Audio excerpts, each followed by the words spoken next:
صدارت جرمن زبان کے ادیب ہرمن ہیسے کی وہ شاندار تخلیق ہے جسے 1922 میں اس کے تخلیق کار نے اس وقت تحریر کیا جب پہلی جنگ عظیم یورپ کو تباہ کر چکی تھی اور اہل یورپ کو امن سے شدید محبت ہو چلی تھی۔ گو کہ یہ سرزمین مشرق کی کہانی ہے اور اس کی شام کی دھندلکوں میں ڈوبی پراسرار فضا کا یورپ سے کوئی تعلق نہیں، لیکن اس کا ہیرو امن کا متلاشی ہے، اور امن سے محبت اور امن کا نہ ہونا ایک وفاقی مسئلہ ہے۔ یوں صدارت کی اسی افاقیت کو سامنے رکھتے ہوئے اسے یورپ بھر میں پسند کیا گیا، لیکن جب 20ویں صدی کے وسط میں یورپ میں دوبارہ پہلی جنگ عظیم سے بھی زیادہ خوفناک ایک اور جنگ چھڑی اور اس میں ایٹم بم نے بھی اپنی تباہ کاریاں دکھائیں، تو اس ناول کی اہمیت اتنی زیادہ بڑھی کہ 1950 میں جب امریکہ میں ہی اس کا ترجمہ چھپا تو دیکھتے ہی دیکھتے یہ اتنی زیادہ تعداد میں فروخت ہوئیں کہ اسے 19 بار پرنٹ کیا گیا۔ اس ناول نے ہرمن ہیسے کو ایسا اہم بنایا کہ انہیں 1946 میں ادب کا نوبل انعام دیا گیا۔ کہتے ہیں کہ صدارت ہرمن ہیسے کے اپنے کرب اور اذیتوں کی کہانی ہے۔ ہیسے اسکول کے طالب علم تھے کہ شدید روحانی بے چینی کا شکار ہوئے، یوں وہ بے خوابی کے مریض بنے اور شدید سر درد کا شکار بھی ہوئے۔ انجام کار ان پر پاگل پن کے دورے پڑنے لگے اور انہیں ذہنی امراض کے ہسپتال میں داخل کیا گیا۔ ہرمن ہیسے کو بچپن ہی سے ہندوستان کی پراسراریت سے محبت تھی اور اسی لیے وہ کئی بار ہندوستان گئے۔ چونکہ ہرمن ہیسے کے والد کی کتابوں کی دکان تھی، اسی لیے وہ مشرق کی شخصیات، صوفیوں، بخشوں اور طلسم کی طرف مائل ہوئے اور بالآخر صدارت لکھ کر ہی انہیں سکون ملا۔ صدارتا ایک امیر خاندان کا بہمن زادہ اور ایک خوبصورت نوجوان ہے، گو کہ اس کی ہر طرح سے خوشحال زندگی ہے، لیکن وہ روحانی طور پر مطمئن نہیں اور اسے کسی دائمی امن کی ضرورت ہے۔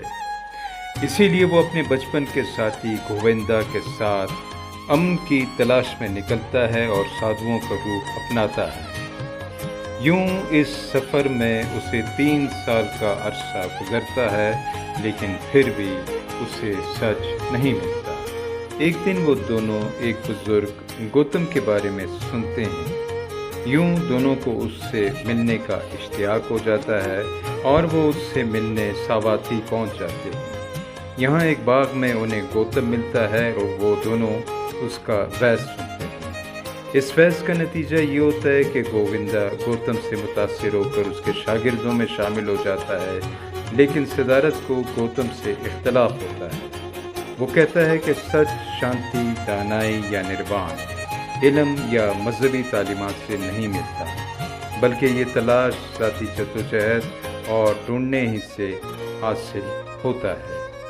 یوں وہ گوتم کی تعلیمات کو نامکمل گردان کر انہیں رد کرتا ہے اور آگے کی طرف سفر کرتا ہے۔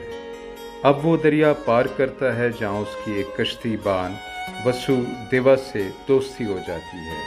یہاں وہ ایک بڑے سے قصبے میں داخل ہوتا ہے جہاں ایک رقاصہ کمالا سے اس کی شناسائی ہو جاتی ہے، جو اسے انسانی قربت اور محبت کے مختلف طریقے سکھاتی ہے اور اسے آرٹ کی طرف مائل کرتی ہے۔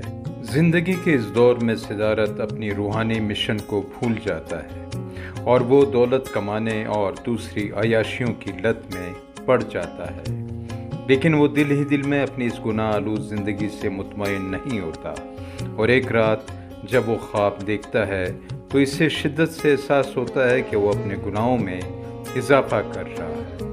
یوں وہ بے چین ہو جاتا ہے اور انجام کار اپنی اس رنگین زندگی کو خیر باد کہہ دیتا ہے۔ اب اس کی نئی منزل وہی دریا ہوتا ہے جس سے اس سے پہلے وہ پار کر چکا ہوتا ہے۔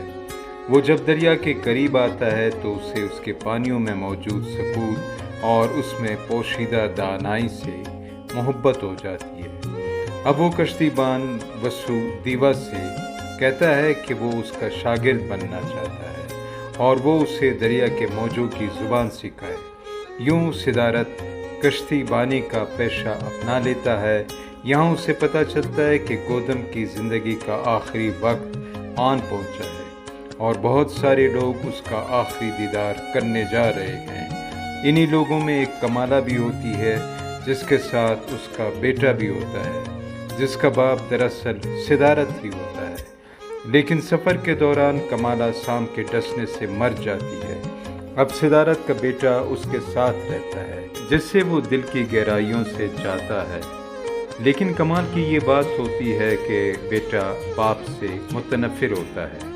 وہ اسے باپ ماننے سے انکار کرتا ہے اور اسے صدارت کی غربت کی زندگی پسند نہیں ہوتی۔ یوں ایک روز وہ لڑکا اس سے فرار ہو جاتا ہے۔ صدارت اس کا پیچھا کرتا ہے لیکن وہ لڑکا اس سے نہیں ملتا۔